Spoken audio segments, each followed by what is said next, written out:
오늘은 이제 13장의 마지막 세 번째 설교인데요. 바울은 13장에서 그리스도인의 국가관에 대한 얘기를 했고요.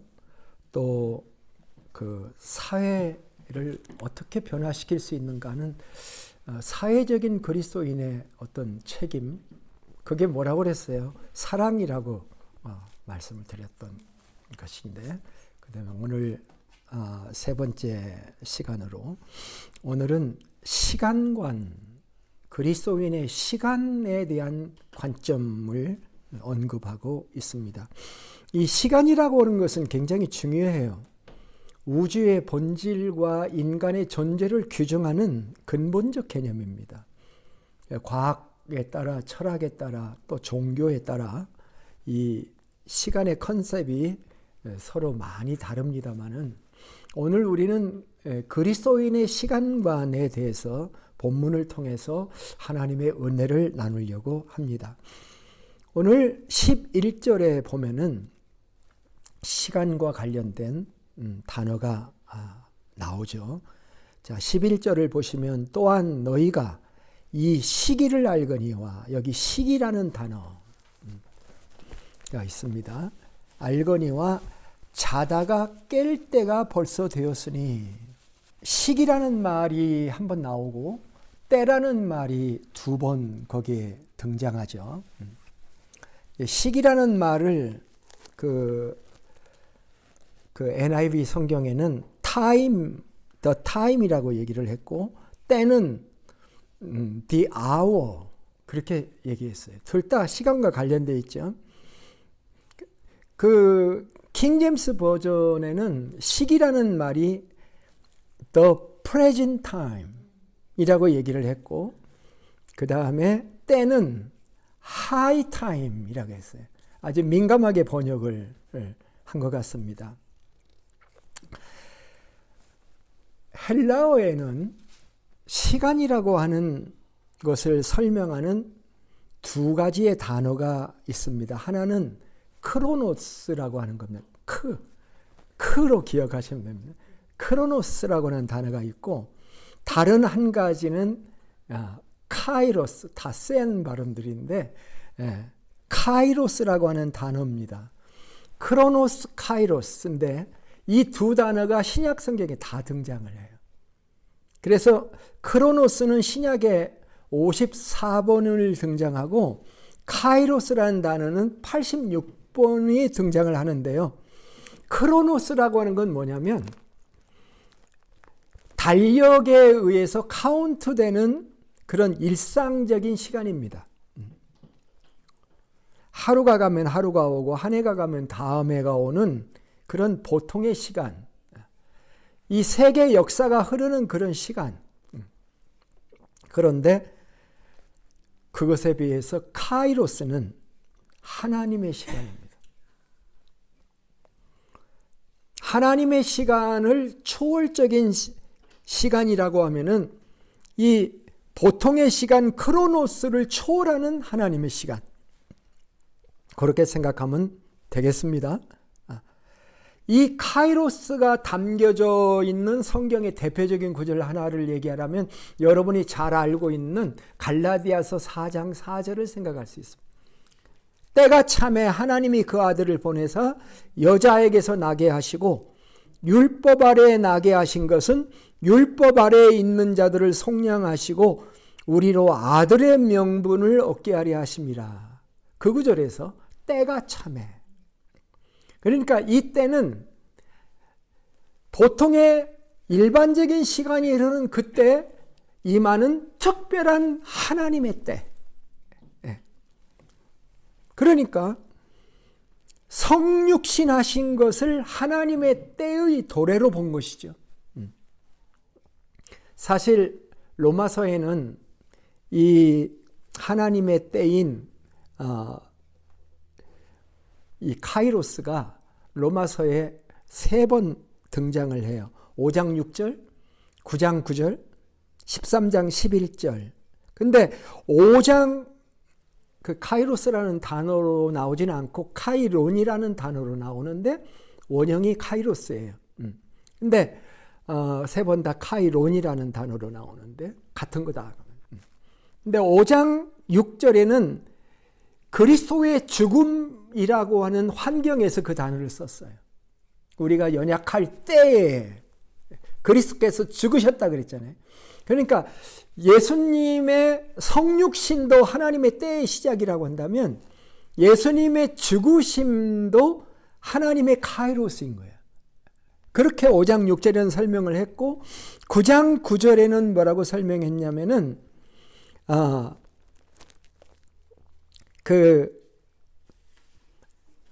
과거 그 예수님의 때부터 2000년을 거슬러서 아브라함 때를 얘기하면서 아브라함이 내년 이때에 사라에게 아들이 있으리라는 말씀을 한 내년 이때라고 하는 그 때가 카이로스예요. 그러니까 이삭의 출생이 하나님의 시간대에 이루어진 것이다. 오래 기다렸잖아요, 아브라함이. 예? 하란으로 이사한 게 75세인데 25년이 기다렸잖아요. 하나님의 때는 세상적으로는 무지무지하게 늦게 온 거예요. 그러나 하나님의 때는 25년에 100세 아들을 갖게 되잖아요. 그거를 하나님의 때라고 그 9장 9절에서는 말씀을 했고, 그리고 마지막에 오늘 등장하는 본문 13장 11절이 다시 하나님의 때의 등장으로 설명을 하고 있다라고 하는 것입니다. 바울은 13장 11절에서 다시 카이로스를 꺼내 들었는데 그때의 바울이 말한 때는 무엇인가?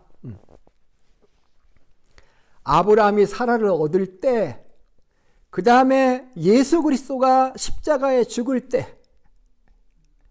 이어서 사도 바울이 로마서의 세 번째 카이로스를 얘기할 때의 그 때는 어떤 때인가? 이것이 11장 11절 후반에 이는 이제 우리의 구원이 처음 믿을 때보다 가까웠습니다 하는 이 말씀 속에 담겨져 있습니다. 자, 여기서 가장 중요한 단어는 뭘까요? 13장 11절 후반절이라는 의미 아시죠? 한 절을 반절로 나누면 전반부, 후반부로 나눌 때 후반절이라는 뜻입니다. 그러니까 이는 이제 우리의 구원이 처음 믿을 때보다 가까웠음이라는 말씀 속에 가장 중요한 단어가 뭐예요? 구원이라는 단어죠. 구원. 구원이 가까웠다는 얘기를 지금 하고 있는 거잖아요. 근데 도대체 무슨 구원을 얘기하고 있느냐 이거. 기독교에서 가장 오해하기 쉬운 단어 중에 하나가 구원이라는 단어예요. 예? 이 단어를 정확히 알고 지나야 됩니다.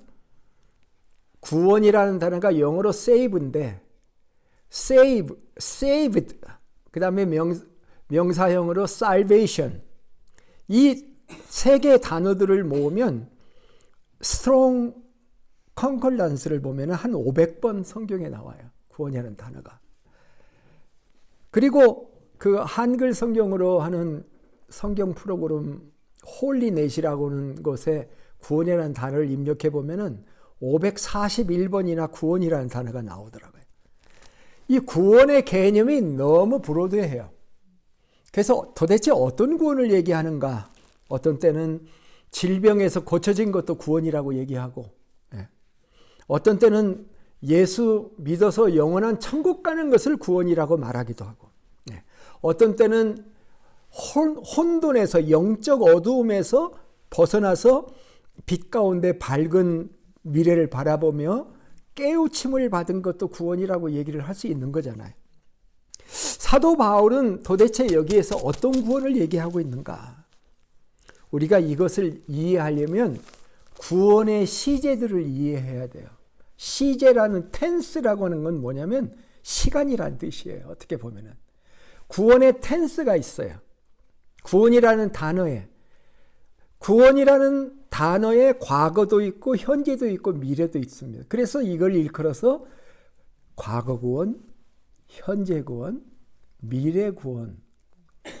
성경에서 구원을 말할 때, 우리의 영혼의 구원을 말할 때, 우리의 삶의 구원을 말할 때, 이 세 가지 텐스에 어느 것을 말하는가 주의 깊게 살펴봐야 돼요. 그래야 혼란이 오지를 않습니다. 그래서 이것을 한번 간단하게 살펴보려면은 우리가 과거 구원이 무엇인지, 현재 구원이 무엇인지, 미래 구원이 무엇인지를 분명히 구분할 줄 알아야 됩니다. 첫째는 과거 구원이에요. 과거 구원이 뭡니까? 내가 예수님을 영접해서 하나님의 자녀가 되었던 그 순간.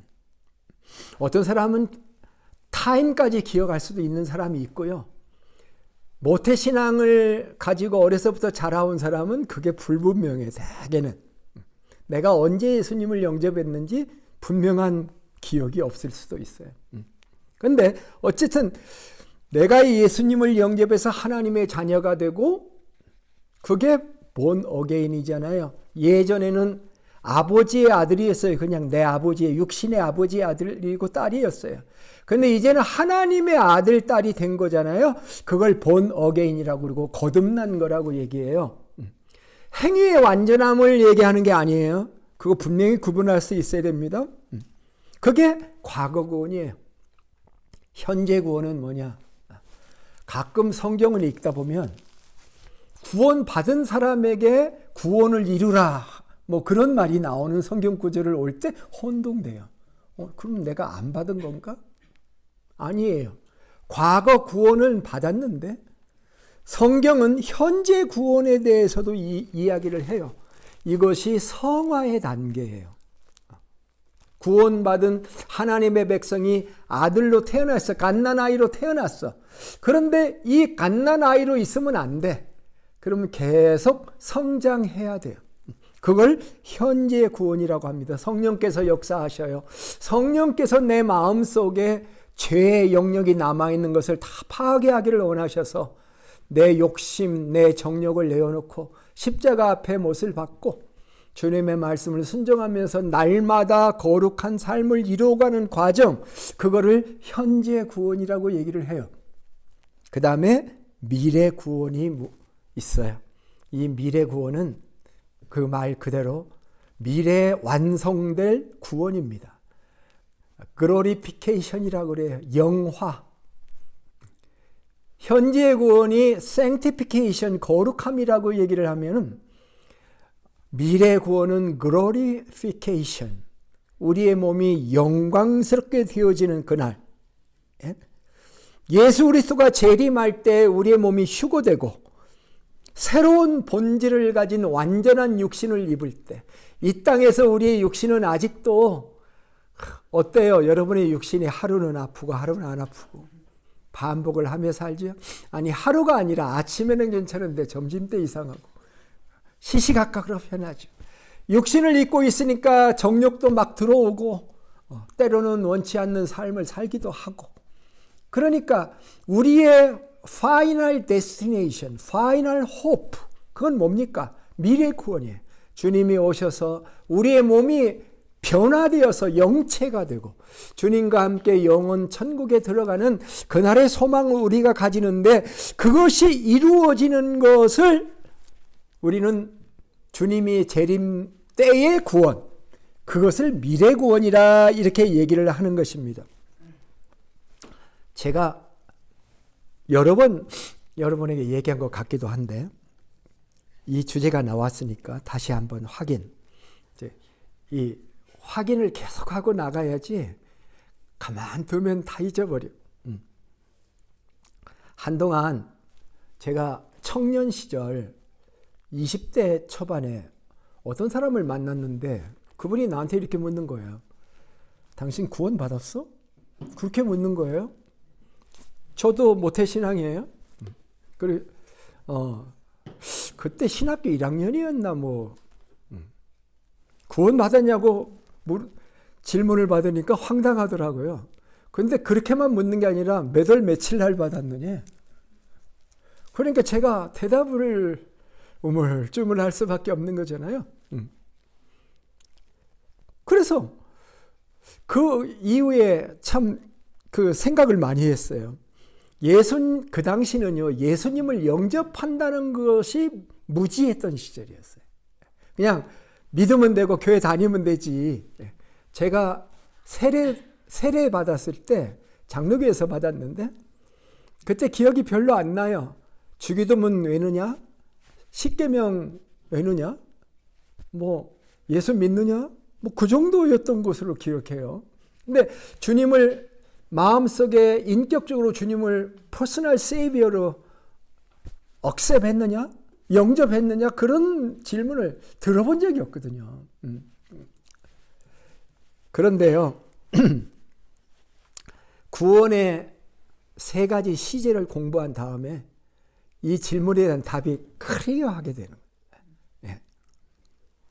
그래서 그것을 공부한 다음에 이제 누가 나한테 와서 질문을 하면은 답할 수 있습니다. 형제님 구원 받으셨어요? 그렇게 질문을 하면 저는 요즘은 또 물어주는 사람이 없어. 누가 나한테 묻는다면 한번 물어주실래요, 나한테? 목사님 구원 받으셨어요? 어떻게 목사한테 그런 질문을 할 수 있어? 하나자면 할 거야 아마.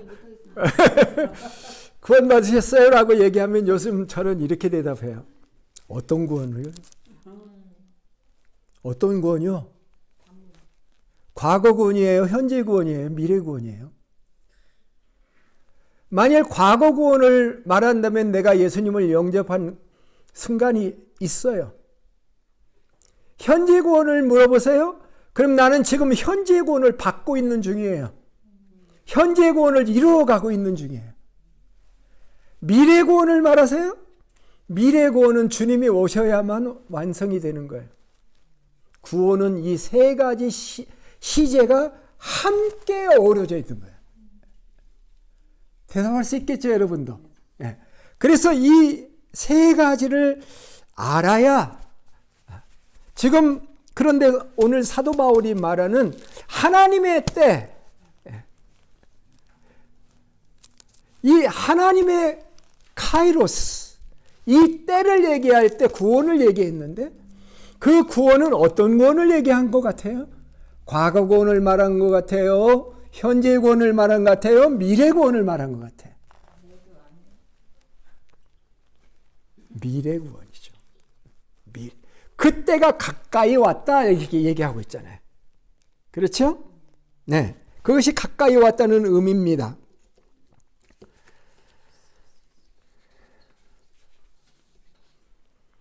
로마서에는 이제 사도 바울이 로마서에서 구원에 관해서 그 똑같은 단어를 이 구원 살베이션이라고 하는 단어를 어디서 썼을까에 대한 관심이 제가 로마서를 좋아하니까 생길까요? 안 생길까요?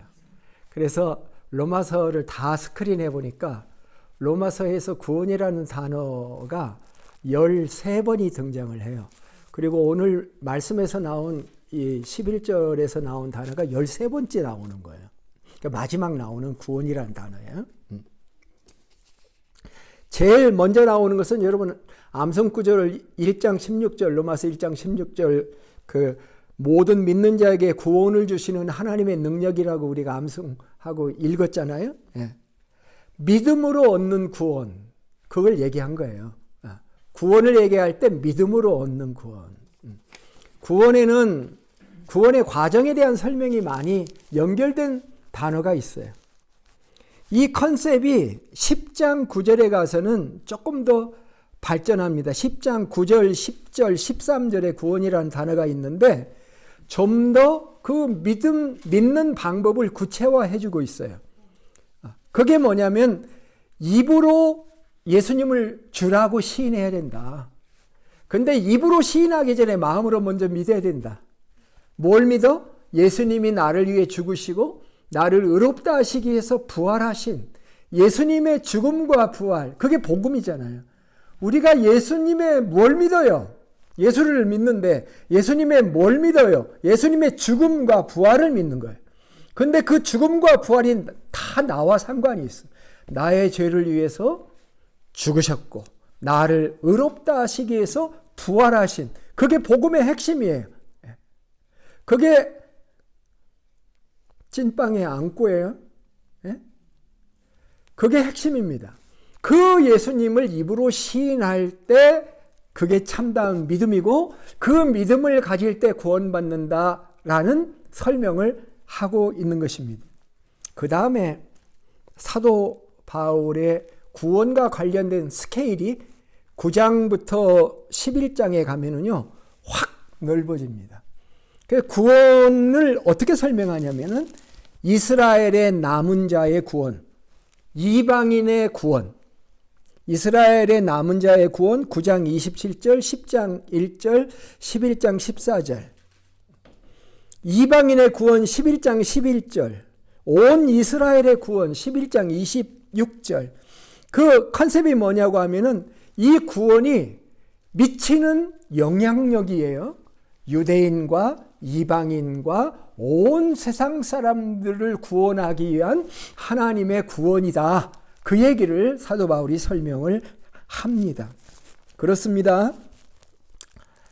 민족적 구원, 주님이 오시는 그 날은 민족적 구원뿐만 아니라 각자가 구원받는 거죠. 반대로 하면 각자가 예수님을 영접해서 구원받는 것뿐만이 아니라 하나님은 더 큰 그림이 있어. 유대인과 이방인을 교회로 하나를 만들어서 온 세상을 구원하시는 하나님의 구원 계획이 있다는 것입니다. 로마서 5장 9절과 로마서 8장 23절부터 24절에도 구원에 관한 설명이 있는데, 그날은 하나님의 진노에서 우리가 구원받는 날이며 각자가 구원받는 날이에요. 5장 9절에 가면. 그리고 8장 23절 24절에 의하면 우리의 불완전한 몸에서 탄식하며 양자가 될 것, 하나님의 자녀가 될 것, 우리 몸이 속량받은 것을 받을 것을 소망하며 살아온 사람들의 구원이 성취되는 날. 아까 얘기했어요. 우리 몸이 한계가 있어. 지상에 살 때. 그래서 우리가 신앙생활하면서 주님 이 몸에서 벗어나기를 원해요 하는 소원이 있어. 그러나 아직도 이 땅에 사명이 있어서 우리가 살아남아 있어요. 정말 우리가 천국의 소망을 가진다면 지금이라도 가고 싶어. 그런데 아직 사명이 남아있어. 보내신 뜻이 남아있어. 그렇지만 여전히 육신은 고달프고 힘들어서 어려워해. 어려워하고 참 우리 몸이 속량받을 것을 소망하며 살아온 우리들의 소망이 성취되는 날, 그 구원의 날에 대해서 사도 바울이 앞에서 쭉 얘기를 해왔던 거야. 근데 바울은 놀랍게도 이 로마서에서 하나님의 심판이라든지 재림이라는 말을 전혀 사용하고 있지를 않습니다. 11절은 다만 이렇게 설명해요. 이는 이제 우리의 구원이 처음 믿을 때보다 가까웠음이라. 이 미래 구원이 처음 믿을 때보다 가까웠음이라. 그렇게만 얘기를 하고 있습니다. 사도 바울은 그날을 말하면서도 시한부 종말론을 이야기하지 않고 있습니다. 그렇게 몰아가지 않아요. 만일 바울이 이렇게 말하지 않았다면 우리는 그날을 바라보면서 어떻게 움직여야 된다라고 경거망동하고 날뛰어야 했을지도 모르겠어요. 여러분, 그 밀레니엄 넘어올 때 또 그 이전에도 시한부 종말론이 사회에 무리를 일으켰던 것을 기억하실런지 모르겠어요. 그들의 문제는 뭡니까? 모든 믿는 자들이 현실 생활을 부정하는 거였어요. 현실의 일상생활을 무의미하게 하고 부정하게 만들어요. 학교 다닐 필요도 없고 직장생활 할 필요도 없고 모든 것을 팔아서 주님이 오실 곳에 가져가서 준비를 해야 되고 그런 강박관념으로 몰리게 되잖아요. 바울은 너무 물이 흐르듯이 종말론적인 구원을 말하면서도 절제를 하고 있습니다. 우리는요, 시한부 종말론에 언제 주님이 오실 것인가, 그것이 우리의 포인트가 아니라 그분이 언제 오시든지 이 땅에서 무엇을 하고 있을 것인가, 이 땅에서 어떻게 살고 있어야 될 것인가, 여기에 더 주목을 해야 되는 거예요. 그렇죠? 그게 11절 이후에 12절, 13절, 14절 세 구절이 우리에게 강조하려고 하는 것이, 이제 그 말씀을 살펴보려고 합니다. 우리는 하나님의 카이로스가 임하는 그날을 바라다 보면서 우리는 우리의 시간을 어떻게 사용해야 될 것인가. 첫째, 시간을 올바로 인식하고 있어야 된다라고 하는 말씀을 드리고 싶습니다. 세상을 어떻게 보느냐는 것입니다. 여러분은 이 세상을 밤이라고 봅니까? 낮이라고 봅니까? 아니면 세상이 어차피 낮과 밤이 다 있잖아요.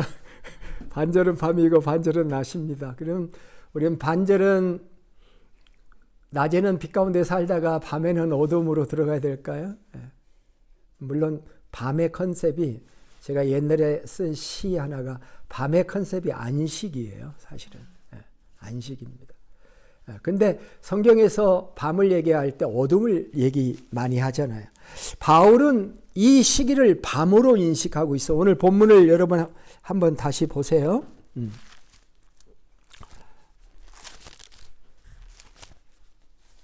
맞아요? 밤으로 인식하고 있어요?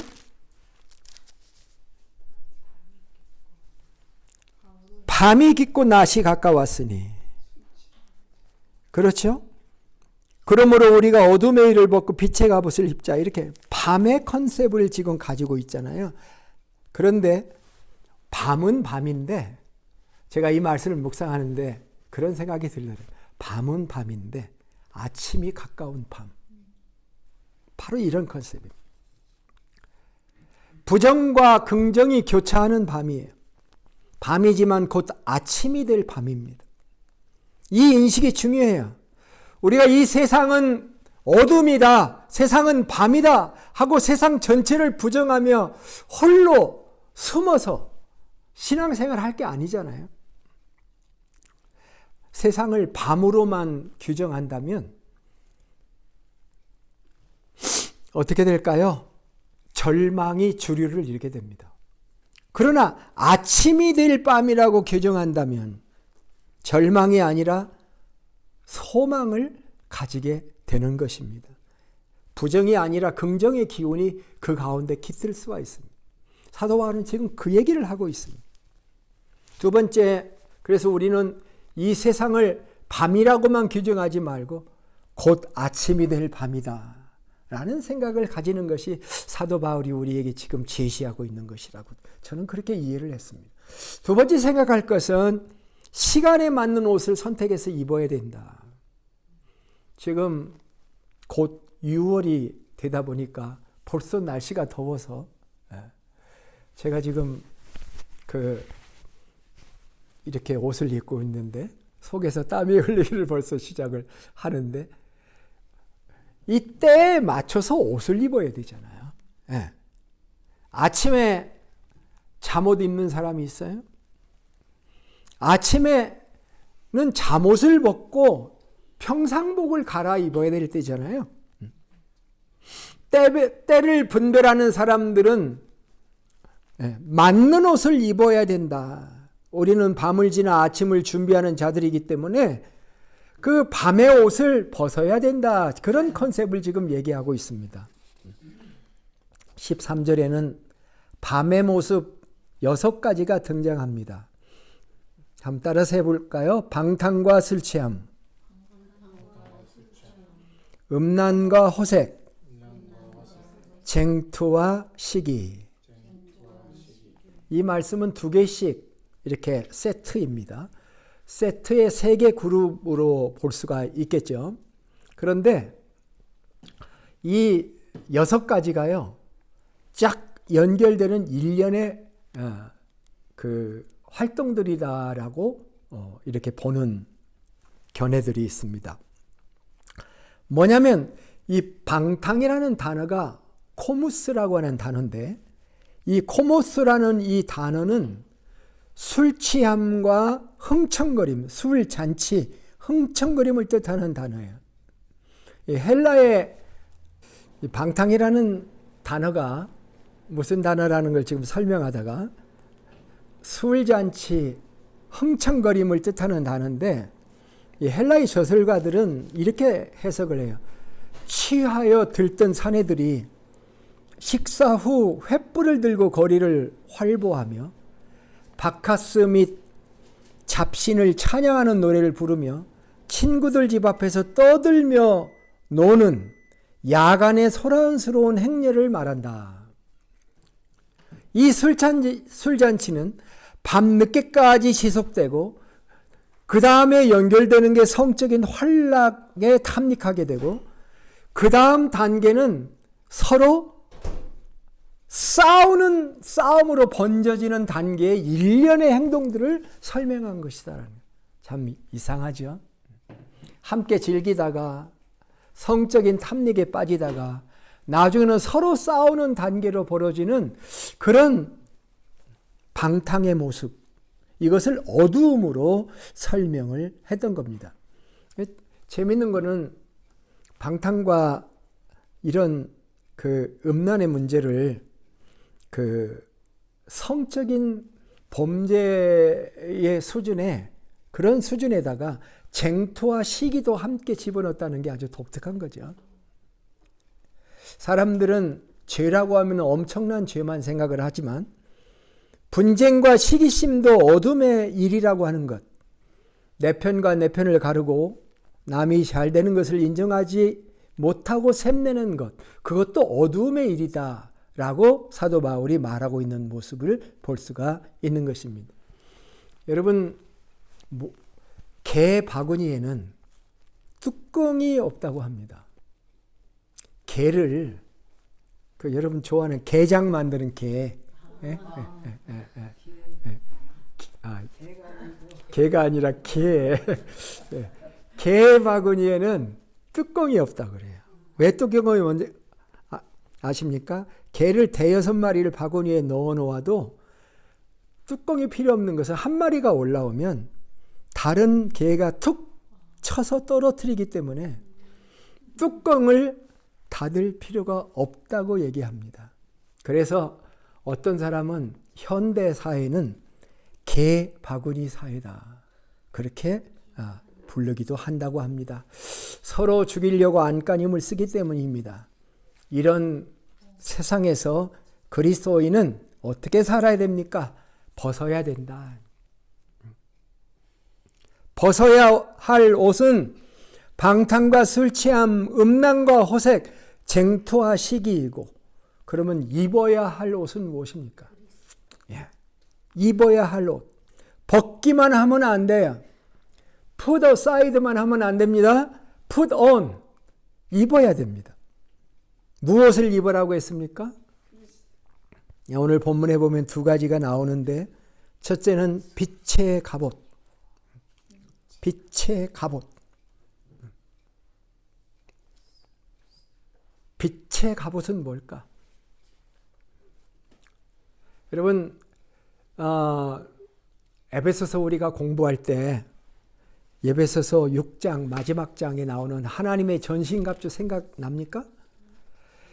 빛의 갑옷을 입어야 된다고 그러니까 뭐 엄청난 거 생각할 수 있지만, 사실은 하나님의 전신갑주의 7가지 내용은 뭐냐면, 첫째가 진리예요. 진리의 허리띠. 진리, 하나님의 의의 복음, 믿음, 구원, 하나님의 말씀, 기도와 간구. 어떻습니까? 너무 평범해서 우리한테는, 그죠? 우리 보통 그리스도인들한테는 너무 자주 듣는 용어들이야. 그래서 대수롭지 않게 느끼고 무뎌졌어. 빛의 갑옷이라고 하는 게 뭔가? 여러분 날마다 성경 읽으십니까? 날마다 빛의 갑옷을 입어야 됩니다. 그 갑옷이에요. 하나님의 말씀으로 한 구절이라도 읽고 그 말씀을 내 마음에 억셉해서 이 말씀 순종하기를 원합니다. 이 말씀을 체험하기를 원합니다 하면서 날마다 나오는 하나님의 말씀으로 살면 그것이 빛의 갑옷을 날마다 우리가 입는 것입니다. 이게 우리가 이 어둠의 세상에서 승리할 수 있는 비결이에요. 특별하지 않습니다. 늘 하던 일이에요. 진리, 의의 복음, 믿음, 구원, 하나님의 말씀, 기도와 간구. 이런 게 우리의 옷이고 우리의 무장이죠. 말씀은 빛이잖아요. 그래요? 하나님의 말씀이 빛입니다. 두 번째, 뭐라고 얘기하고 있으면 그 밑에 쭉 내려가 보면 오직 주 예수 그리스도를 옷 입고 라는 말씀이 있습니다. 주 예수 그리스도를 옷 입고.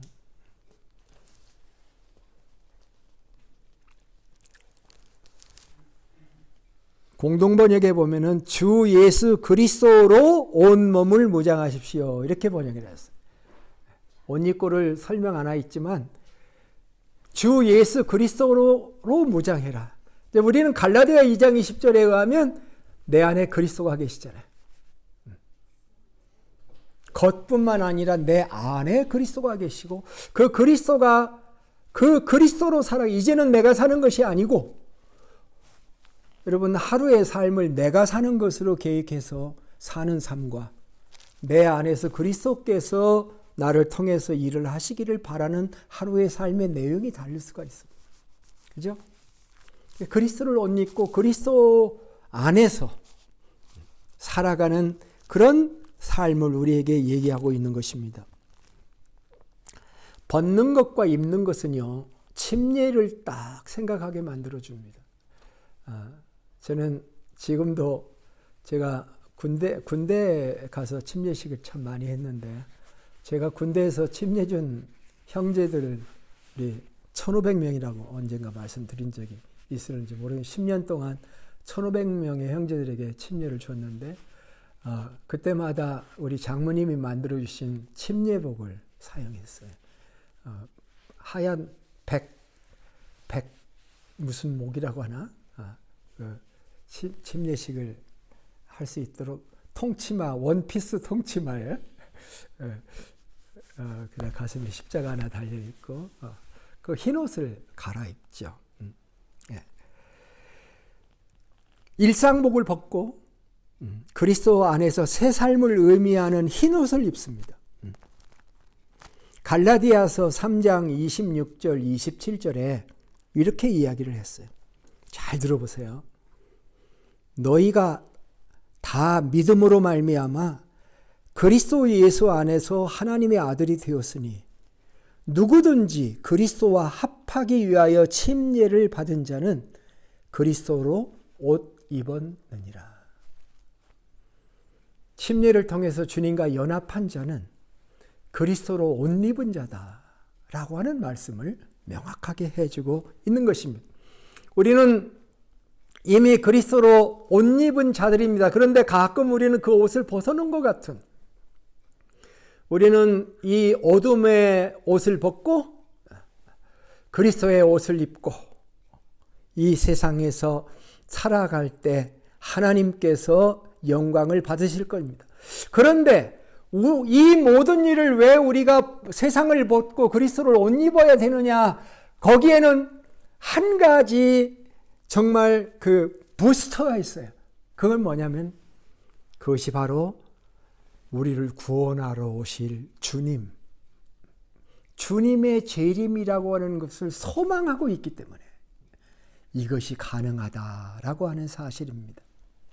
어떤 사람들은요,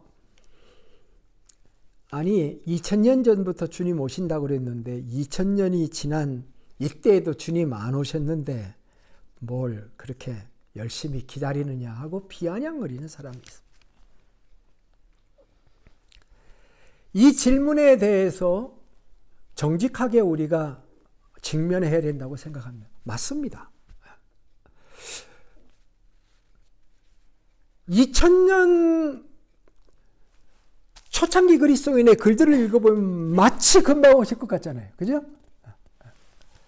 죽지 않고 살아서 볼 자도 있느니라고 말한 9절까지 있는 것처럼 보이잖아요. 그런데 안 오셨잖아. 2000년이나 안 오셨는데 재림신앙을 아직도 가지고 마치 내일 오실 것처럼 신앙생활하는 게 맞아? 하는 그런 질문, 당연히 물어야 할 질문일 수도 있습니다. 이 문제를 어떻게 해결할 수 있겠어?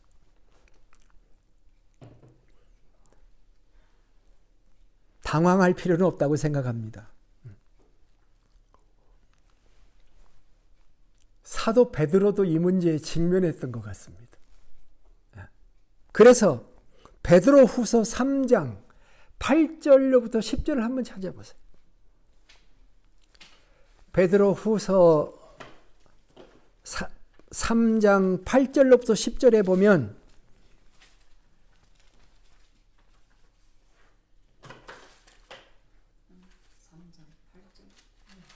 제가 읽겠습니다. 같이 한번 읽어도 좋겠습니다.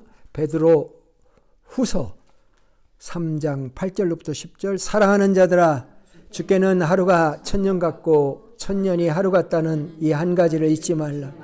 주의 약속은 어떤 이들이 더디다고 생각하는 것 같이 더딘 것이 아니라 오직 주께서는 너희를 대하여 오래 참으사 아무도 멸망하지 않고 다 회개하기에 이르기를 원하시느니라. 그러나 주의 날이 도둑같이 오리니 그날에는 하늘이 큰 소리로 떠나가고 물질이 뜨거운 불에 풀어지고 땅과 그 중에 있는 모든 일이 드러나리라. 네. 베드로 사도는요, 2000년이 됐는데도 안 오셨잖아요 하는 소리를 듣는 것 같습니다. 하나님의 시간과 인간의 시간이 다르다 라고 지금 하나님의 카이로스, 주께는 천년이 하루 같고 밤의 한 경점 같다 하는 말을 베드로가 하고 있는 것을 보고 깜짝 놀라, 이런 구절이 있었는가, 마치 2000년 후에 사람들의 생각을 예측이나 한 듯이.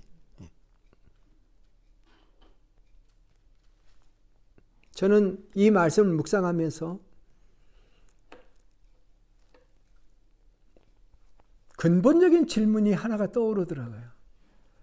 누가 더 기다리셨는가?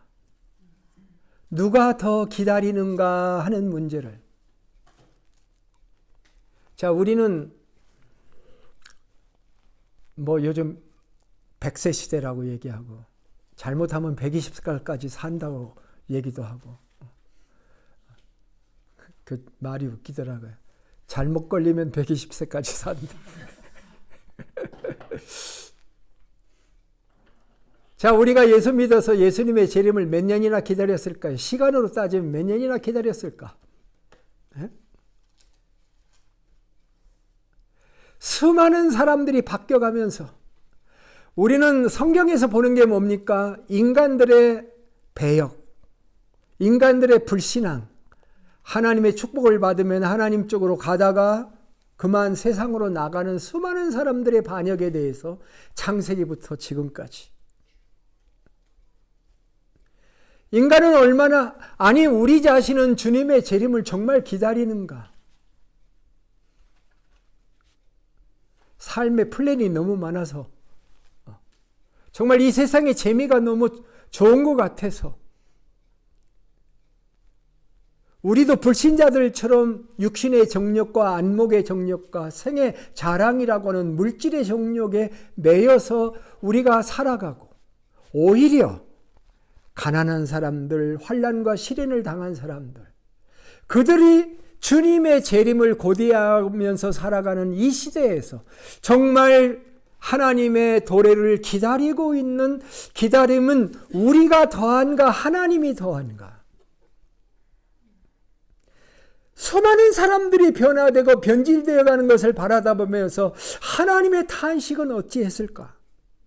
주께서 너희를 대하여 오래 참으사 아무도 멸망치 않고 다 회개하게 이르기를 원하시는 하나님, 진정한 회개를 기다리시는 하나님의 기다리심에 너희의 기다림이 비견될 만한 것인가?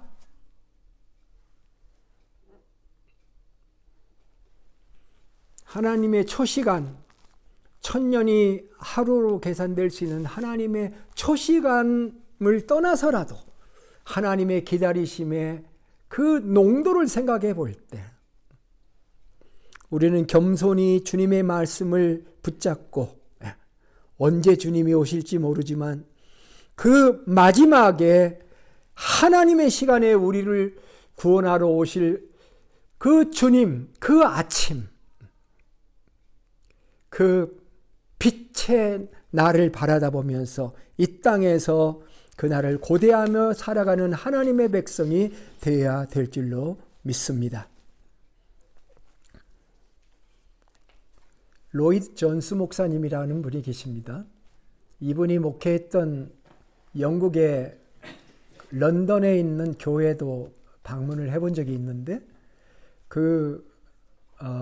이분의 로마서가 너무너무 깊어서 참 많이 읽었던 기억이 나는데 이 로이드 목사님이 임종할 때였습니다. 일생을 살아오면서 어떤 기자가 물었어요. 그래서 일생을 사시면서 목사님의 마음과 생각을 사로잡았던 것이 무엇입니까? 하고 물었어요. 원래 이분은 의사였었는데 목사가 되신 분이고 그는 참 그 당시 런던의 영적 세계 지성으로 참 자리 잡았던 그런 분인데 그랬더니 후배 목사가 질문을 했어요. 후배 목사의 질문에 목사님 뭐라고 대답했냐면 이렇게 대답하셨다고 그래요. 그것은 내가 결국 나중에 거룩하신 하나님 앞에 서게 된다는 것입니다. 거룩하신 하나님 앞에 서게 될 것을 자신은 늘 생각하면서 살았다. 그것이 목사님의 일생 동안 한시도 떠나지 않았던 생각이라고 얘기를 하였다고 합니다. 주님이 우리에게 먼저 오실지 아니면 내가 주님께 먼저 갈지 우리는 알 수 없어요. 그렇지만 동일한 것은 먼저 오시든 내가 가든 우리는 주님 앞에 거룩하신 하나님 앞에 서게 되는 그날이 우리에게 분명히 온다라고 하는 것이죠. 그때까지 우리는 이 땅에서 시간을 분별하며 나의 시간이 영원하지 않다는 것을 우리가 알고 있잖아요. 나의 시간 앞에 하나님의 카이로스의 시간이 임하는 그 시간을 바라다 보면서 내게 주어진 이 시간 안에서 시간을 분별하면서 그 시간에 우리가 만날 하나님과 교제해야 되지 않을까요? 우리가 만날 하나님과 대화해야 되지 않을까요? 기도로 대화하고 말씀으로 대화하고 주님, 내 안에 계신 주님과 끊임없이 속삭이면서 빛의 갑옷을 입고 그리스도로 옷 입어서 그리스도로 살아가는 삶을 살 때 어두움은 사라질 줄로 믿습니다. 이 세대의 어두움에서 승리할 수 있는 줄로 믿습니다. 저는 오늘의 말씀의 마지막 말씀을 히브리서로 마치려고 합니다. 우리에게 약속하신 분은 신실하시니 우리는 흔들리지 말고 우리가 고백하는 그 신앙을 굳게 잡읍시다. 그리고 서로 마음을 써서 사랑과 선한 일을 하도록 격려합시다. 어떤 사람들과 같이 모이는 일을 그만두지 말고 서로 격려하여 그날이 가까이 오는 것을 보수로 더욱 힘써 모입시다. 기도하겠습니다. 살아계신 아버지 하나님, 은혜를 감사합니다. 오늘 우리는 시간에 대한 교훈을 받았습니다. 크로노스의 시간 가운데서 사는 우리들, 그러나 우리가 하나님과 소통하는 그 시간이야말로 카이로스의 시간이 될 수 있는 줄로 믿습니다. 우리는 하나님의 시간을 느끼며 주님이 오시는 그날을 바라다 보면서 빛의 자녀들로 빛의 갑옷을 입고 살아갈 수 있는 저희들 되도록 도와 주시옵소서.